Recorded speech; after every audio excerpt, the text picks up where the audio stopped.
Episode 83, Leaving 9 to 5. Welcome to Be Who You Want to Be, Your Business, Your Life, the podcast for micropreneurs designing your business and your life on your own terms. I'm your host, Kandas Rodarte, and today I'm joined by Alisa Rose. Alisa left a six-figure corporate job as a global investment manager in 2011 and bet on herself as a full-time entrepreneur and single mother of two.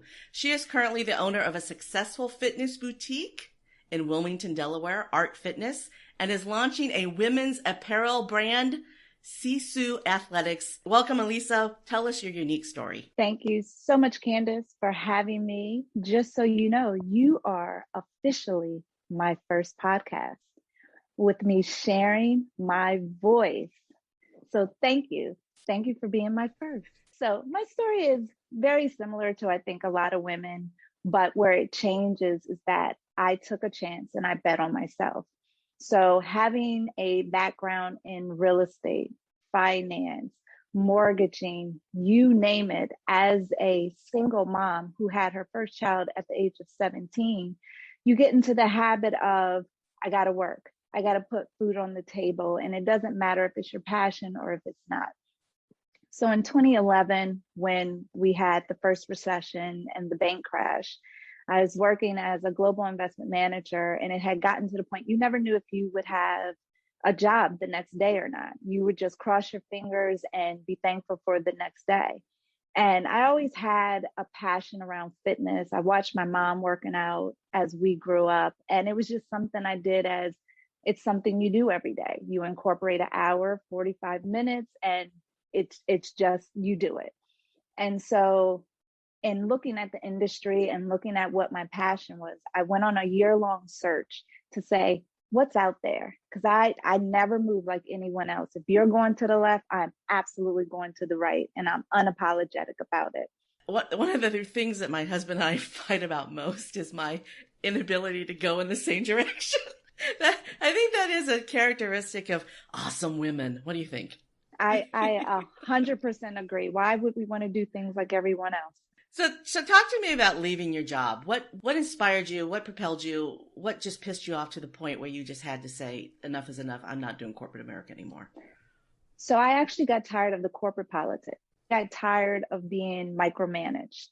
And I got tired of not having my voice heard or feeling like what I had to contribute was irrelevant or not important. So knowing that, when I stepped out or started thinking of going on my own, I was like, it can't be like corporate. So believe it or not, I got hired at 5 different gyms just to see what the culture was like. And I'm like, this is gym with a corporate background. And I'm like, we can't have that. So then I said, you know what? I can't find what I'm looking for, so I'm going to create it. And I created Art Fitness. And Art Fitness premise has always been, I want you to feel valued. I want you to feel like you matter. I want you to feel like you're more than just a monthly subscription or the number on the scale. And my intent behind it was to make every woman that I trained or man feel important, feel like they are more than what their exterior was, and to help them hear their voice and realize I have something to contribute, and it doesn't matter what my exterior look like. And it's been successful for the past 10 years. It sounds like the kind of gym I'd want to join. Absolutely. This is probably off topic completely, but you know that show, The Biggest Loser? Mm-hmm. I find that show so disgusting because the trainers, they treat these people not like human beings.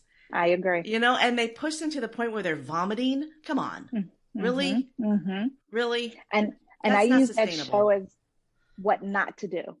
That was my show of, all right, what do you not want to do? And that was it. And to me, it's a very, very unrealistic show. And it sets unrealistic expectations into people who watch it and think, oh, I can do that. I can look like that. I can lose 10 pounds in a week. You'd be surprised how many people come in and be like, okay, I'm going to lose 50 pounds in a month. Not happening. Not possible. Well, they're losing, on that show, they're losing 50 pounds in a month because they're working out 6 hours a day with a trainer in their face, yelling at them and forcing them to puke. I mean, right. And they're living on a farm where they don't have to deal with the outside world.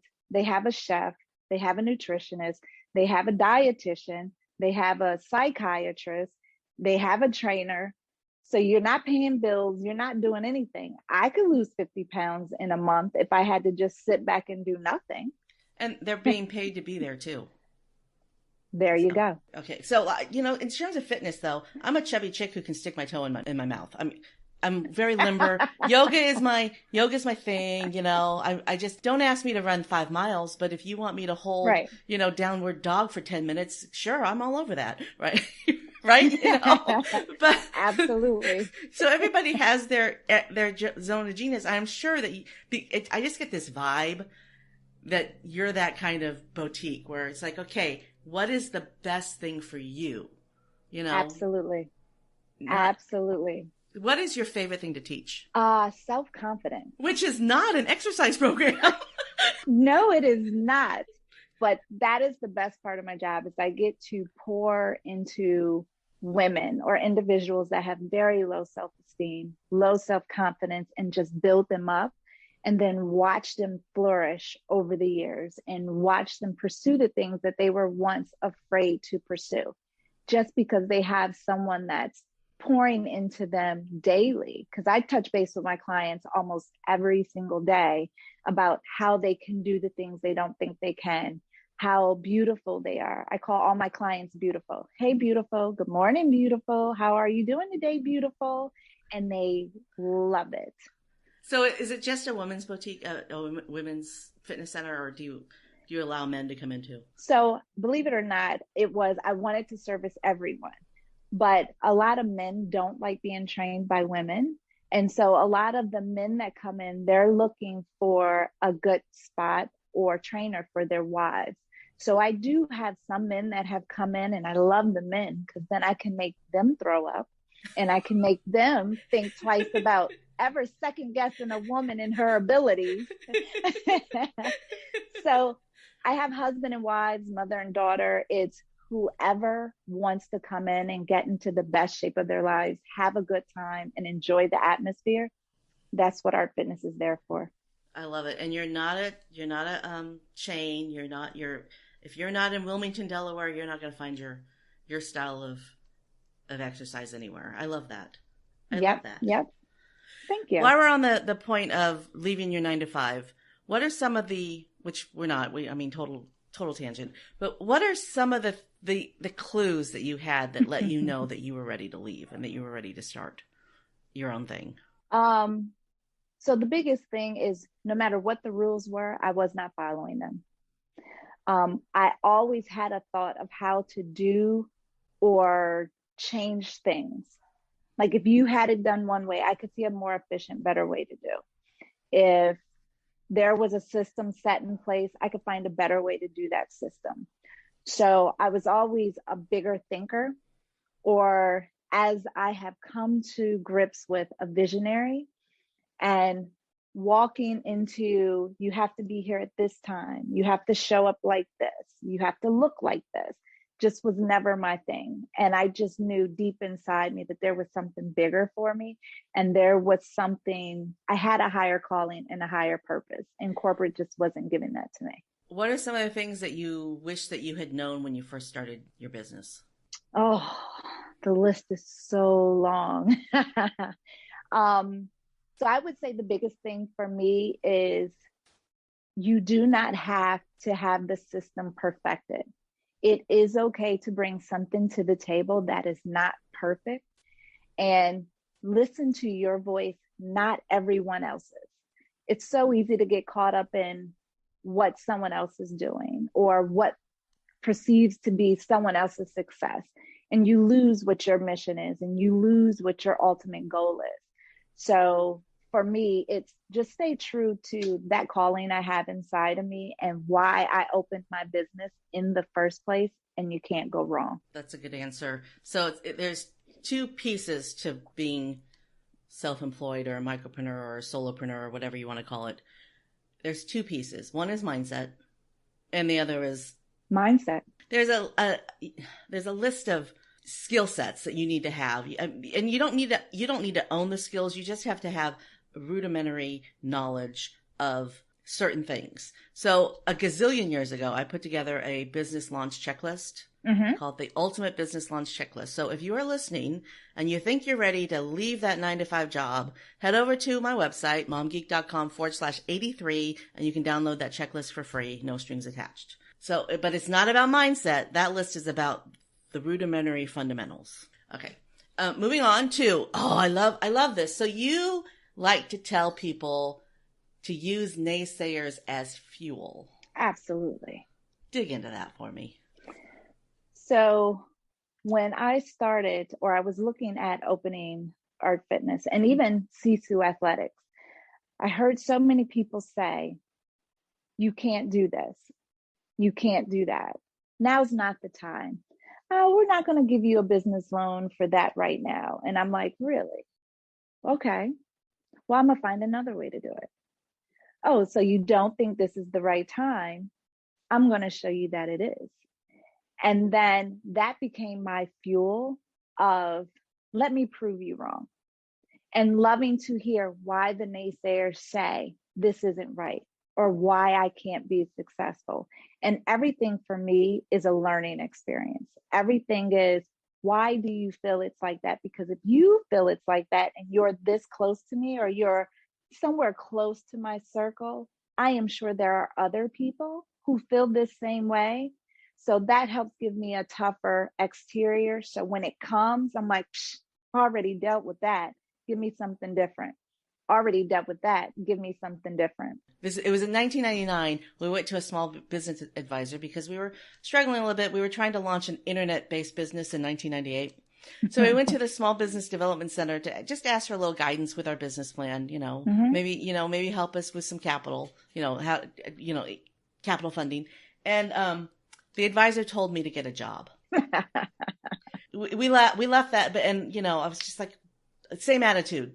I'll show you. I'll show you. Yep. 4 years later, we had 40 stores in 25 states selling our furniture, all internet based. We were selling wholesale on the 1999. We launched this thing. All right. So we're talking 2004. There are 40 stores in 25 states. So, if I had listened to her and went and gotten a job, none of that would have happened. Absolutely. So that's the mindset, right? Absolutely. That's the mindset part of it. But there's also the reason why we could do that is because I knew basic bookkeeping. I was in sales. I was a buyer. I had the skill set of a buyer. I knew what retail stores were looking for when they were purchasing. So I had all these skill sets. I knew about churn. I knew about markups and all that stuff. And I was able to create a catalog of products or suite of products that was appealing to retail stores because I had that. I had the mindset and I also had the skill set. So you need both. Absolutely. And you have to be willing to bet on yourself. Exactly. You bet on yourself. And if you don't have the skills, be willing to either learn them or pay someone to do it for you. Both. Yeah, exactly. Absolutely. Exactly. I'm truly of the mindset that if you are a solopreneur, that if you're, or you have like less than 5 employees, you really do need to know how to do each of the parts of the business that you have. Absolutely. Everything from cleaning the toilet to teaching an exercise class to doing the bookkeeping. You have to know how to do all of that. You don't have to do all of it, but if you don't know how to do your bookkeeping, how are you going to know that your bookkeeper isn't stealing from you? 100%. So, yeah. Anyway, speaking about money, so let's talk about service over money. What are your thoughts on service versus income? So for me, you've always heard the thing, if you build it, they'll come. I think a lot of people are looking for the story. They're looking for the compassion behind small businesses. Of course, when you offer a service, the automatic assumption or an expectation is that there is a price attached to it. But I think when the difference becomes, if you make it about the person that you are servicing, the money doesn't matter. Because if you're showing that I care about you, I don't care about just getting you as a client and taking your money. I truly care about you. I am investing in you. then that money, when you talk money, it's irrelevant. They're wanting to pay whatever the price is for what you are delivering, because at that moment you're showing them, yeah, there's a price attached, but I care more about you. In all my consultations, it takes 3 levels of consultations to get into art fitness. Part of the first conversation is, tell me about yourself. What are you looking for? What are your goals? And does this price, can you afford this price? If it's a yes, then the second conversation is, let's come in and let's dig deeper. Why do you have these goals? Why is this important to you? Because if it's purely physical, we're not the place for you. I need you to be deeper as to why you want this. And 9 times out of 10, when I have a client come in, we dig so deep emotionally that they're in tears because they didn't realize how important this was, or the deep-rooted reason why they wanted to get in shape. And it's not about losing weight, it's getting in shape, living a better quality life. And by the time we come to price, they're like, whatever, I'm paying. And 95% of my clients have been with me the whole 10 years because they know I care about how they feel and their quality of life. Same thing with Sisu Athletics. I'm creating clothes that answers the needs and the concerns of my clients. Women, we're not shaped as a size 2. We're all uniquely shaped different. So why are our clothes designed exactly the same of a size 2 model? We have broad shoulders, we have wide hips, we have big thighs, we have voluptuous breasts. Why can't our clothes fit us and complement us and make us feel beautiful? They should, and they should have pockets, lots of pockets. So lots and lots of pockets. Yes. And then even with Sisu Athletics, it's let's build a community. Women need to support women. Women need to be empowered. Women need to be uplifted. So when you're giving that kind of service, people are going to buy because they love your passion. They love your story. They can relate to it. You took time to care about them, not just source some random clothes and put a high price tag on it. This is expensive, but this is quality. Same thing at the studio. I'm expensive, but you get your money's worth.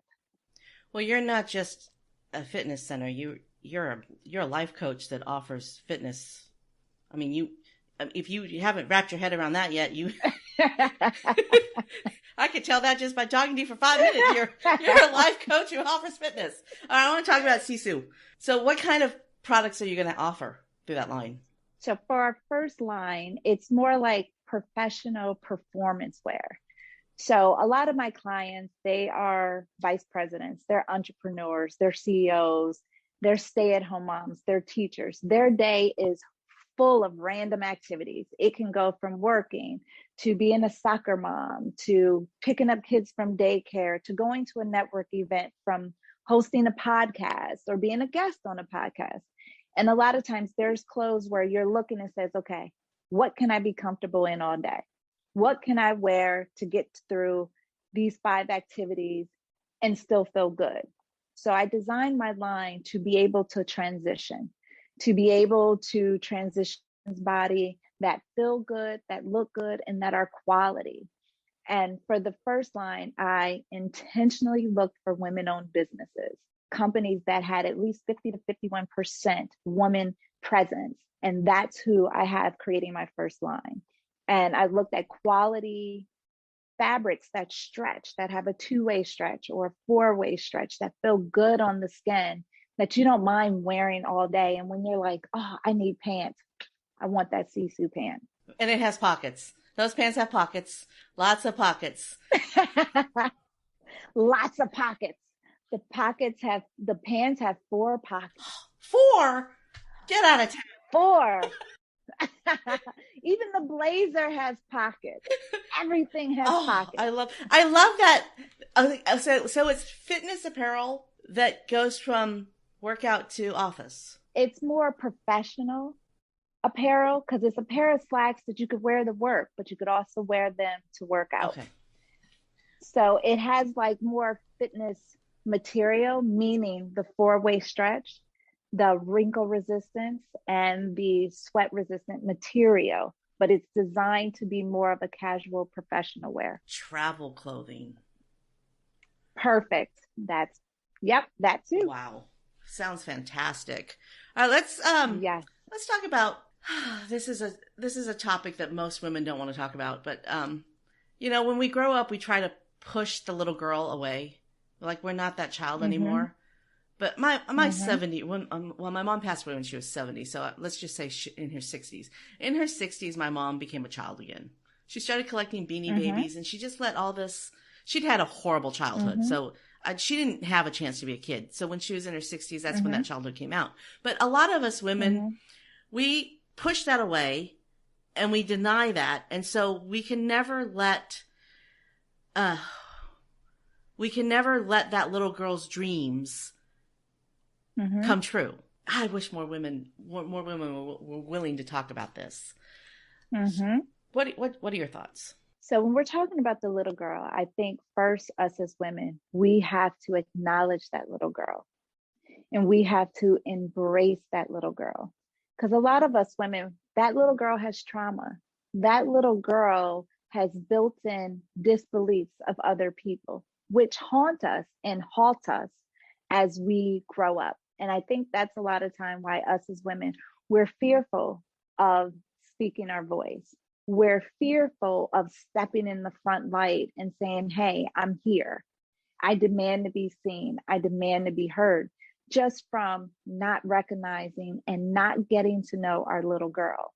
And I think once we take the time and get to know our little girl and understand what things were put into me as a child that are no longer true, that were never true, that is making this fear in me so loud, what's halting me from walking in my purpose.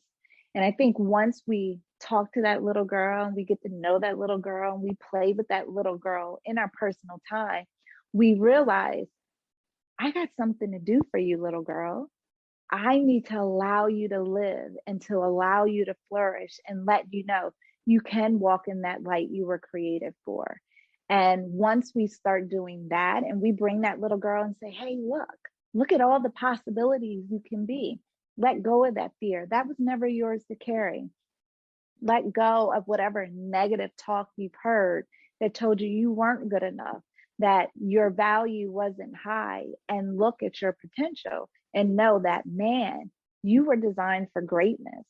You are more than worthy. You are more than valued. You were created for a divine purpose, and walk in it. And we give ourselves permission as little girls to walk in our purpose. And as we become women and we walk in our purpose, it's like, oh, this feels good. This feels really good. And then you recognize the little girl in other women and you're like, hey, let me talk to that little girl. Her and my little girl can be friends, and let's walk in our purpose together. Because if I can help you walk in yours, there are people tied to your destiny that can then walk in theirs. And so when I talk about betting on yourself, it's have a conversation with that little girl and let her know it's time for you to shine. It's time for you to walk in your purpose, and don't be afraid. And when you're afraid, I'm here to help you. I'm here to guard you and be your big sister and say, go ahead, I got you. Nobody's going to mess with you. Nobody's going to harm you. And the more you do it, the more you enjoy it. So the lesson here is find that little girl in you, hold her hand, and bring her along for the ride. Absolutely. So I'm sure you had this moment in your life. 7th grade, kid named Keith told me that our home economics teacher told him that I was bossy. Right? And so that 13-year-old girl, that bossy little 13-year-old girl, she's a badass. She's a badass. Woo! She is a badass. And she knows it now. Yes, she is. So what's, if you don't have to share it if you don't want to, but what's the message that you were told as a little girl that you fixed? Well, I was bullied all my life as a young girl. I was this skinny, scrawny little girl who didn't want to talk, didn't want to be seen, just wanted to be loved. That's all I wanted. I just wanted my mom to love me. I just wanted people around me to love me. I wanted to have friends. And so the things that come along with bullying is you never feel like you're worthy. You never feel like you're good enough. So it takes me back to allowing naysayers to be your fuel. I did 4 years of competitive bodybuilding. I wish someone from my past would come and try and bully me now. My motivation is, oh, you thought I wasn't worthy? You thought I didn't have value? Watch me. Watch me change other women's lives. Watch me make a difference. And you can just sit back there and be like, dang, I remember when. All right. So listeners, if you are listening to the podcast and you have not gone to the show notes, momgeek.com/83, you don't know that Alisa is drop dead gorgeous. So, how anybody could have bullied her is beyond me. She is one beautiful woman. All right. Oh, thank you. Thank you. Okay. So we're getting to the point where we need to wrap up. I would love for you to share with me why you believe that creating intentional relationships is so important in business. I believe creating intentional relationships are so important because we need each other. We cannot progress in life without each other. And leading a business where your intent is to be impactful, hands down beats any amount of money that anyone could ever pay or receive. So if we can be more intentional in our interactions and be present when we are engaging with others, that makes all the difference in any business that any woman or anyone wants to launch. To me, that's what makes you successful, if you are intentional in your business. Intentional in business, intentional in relationships, intentional in everything you do. Absolutely. Everything. I love it. All right. You have accomplished so much so far. What's your next big fat hairy goal? Oh, so this is a secret. I'm going to let out the bag. I'm ready. My next big hairy goal to launch a nonprofit that pours back into women entrepreneurship and individuals who want to move from one place to another place, helping them start where they are in life and progress to where they want to be. Thanks for joining us this week on Be Who You Want to Be, Your Business, Your Life, episode 83.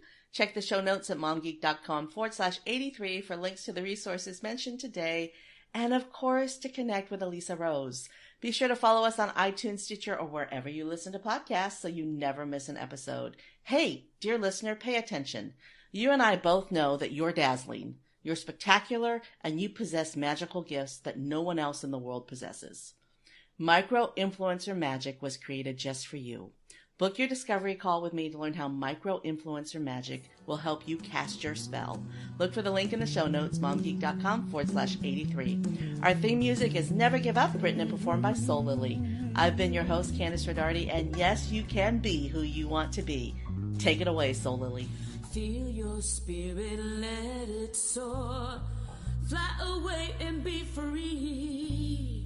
Take less, always give a little more now. Be what you want to be. Oh, oh, never give up on dreams. Never give up on dreams. Never give up, never give up. Never give up on dreams.